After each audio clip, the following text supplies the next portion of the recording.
Hello guys, hello Earth Signs, hello Virgo, Capricorn and Taurus.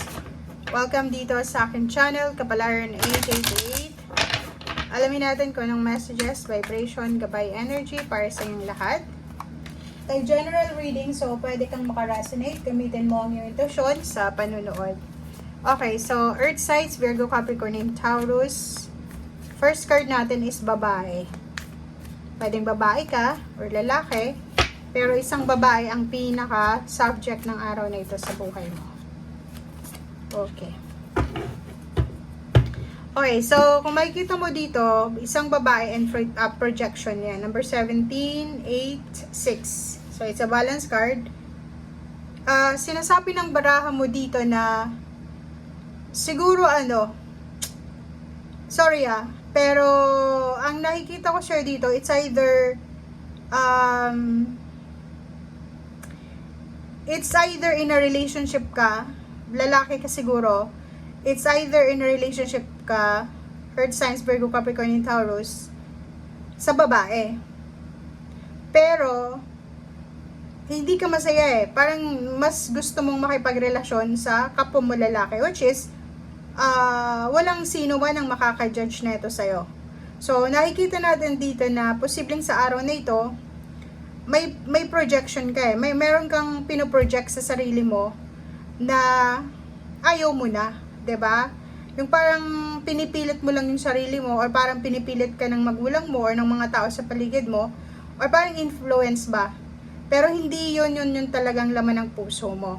Okay? So other way around, babae ka, may karelasyon ka din na lalaki, siguro babae yung gusto mo talaga, pero wala kang magagawa kundi makipagrelasyon sa kanya dahil siguro yun, projection yun ng society, ng pamilya mo, or ng sarili mo mismo. So comment down below if resonated ka.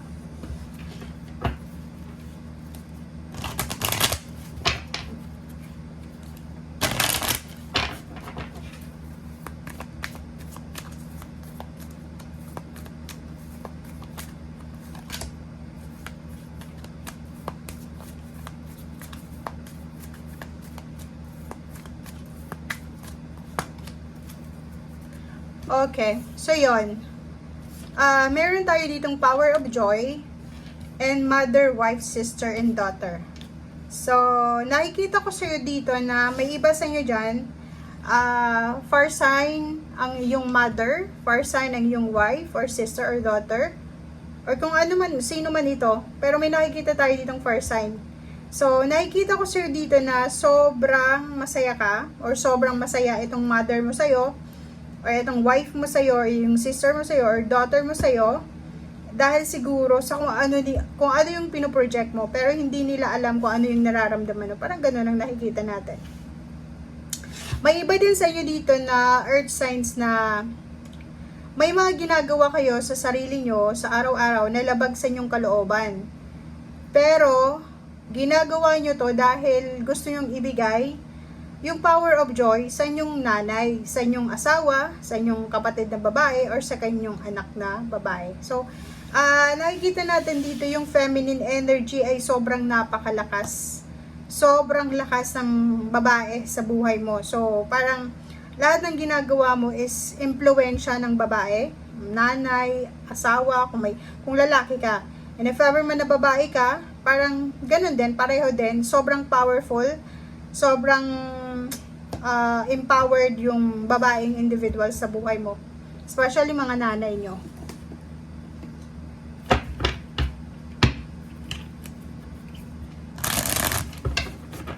Okay, wait lang guys. Oops, wait lang.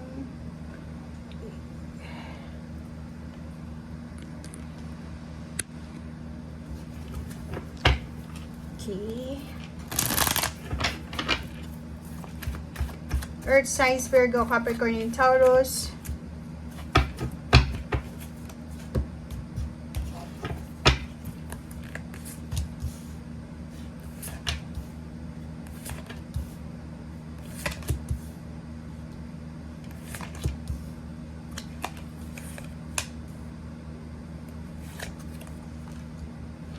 Diba? So, kung makikita mo dito, ang lahat ng baraha mo ay nagsasabi talaga na sobrang empowered ng babae sa buhay mo. Yung babae yung may hawak ng pera, yung babae yung may hawak ng kaligayahan, parang ganon. Okay, meron ka ditong 5 of Pentacles. Siguro sa kasalukuyan, marami kang problema sa usaping pera. Siguro sa kasalukuyan, marami kang mga utang, or pwedeng yung nanay mo, yung may utang, or asawa mo, or girlfriend, boyfriend, or kung sino man. Or pwedeng may sakit sa family, 'di ba?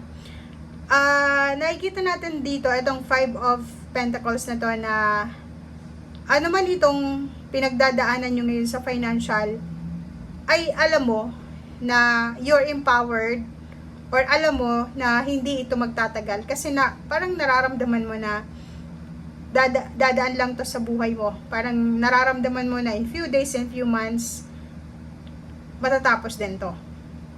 Okay? So, nakikita natin dito guys, yung earth signs na sobrang sipag, 'di ba? Napaka hardworking, nagmo-multitask sila. Hardworking, multitasking yung ginagawa. And at the same time, wala kayong sinasayang na oras kasi alam nyo na napaka-importante ng oras ngayon. Okay? So, kung makikita mo, may 10 of Cups dito, may the Star, tapos may Queen of Pentacles and 9 of Cups. So, nakikita natin dito na yung ginagawa mo sa ngayon is para to sa kaligayahan mo, kaligayahan ng buong pamilya mo, kaligayahan ng nanay mo, or yung babaeng individual sa buhay. Pero, ang nakikita ko sa'yo dito, sobrang powerful ng mother figure natin dito. So, paki-comment sa comment section if ever man na may iba sa inyo dito na ginagawa ang lahat ng mga ginagawa nyo ngayon for the sake of your mother, grandmother, sister, daughter, wives, or kung sino man tong babaeng to. Nakikita natin dito na siguro 5 months from now, so February, March, April, May, June, 6 months, 7 months, ay posibleng may family celebration. It's either may birthday celebration, wedding anniversaries, may binyagan, may mga anak, may magkakamal ng malaking halagang pera, may reunion. So, nakikita natin dito yung malaking selebrasyon na pwedeng i-celebrate ng buong pamilya mo. Okay? So, sinasabi ng baraha sa'yo dito na siguro sa ngayon pa lang, isa sa dahilan kung bakit ka multitasking, isa sa dahilan kung bakit ka sobrang hardworking, kasi ayaw mong sayangin yung oras kasi nandito yung 7 of Swords. So, ayaw mong sayangin yung oras since may ilang buwan pa para dumating yung 6 months or 7 months na pinaghahandaan mo. So, parang iniisip mo, hindi mo sasayangin yung oras para mag-ipon, para makasave ng pera, para sa inaantay mong occasion na to. Kasi parang isang big occasion ito. Okay? Thank you guys. Bye!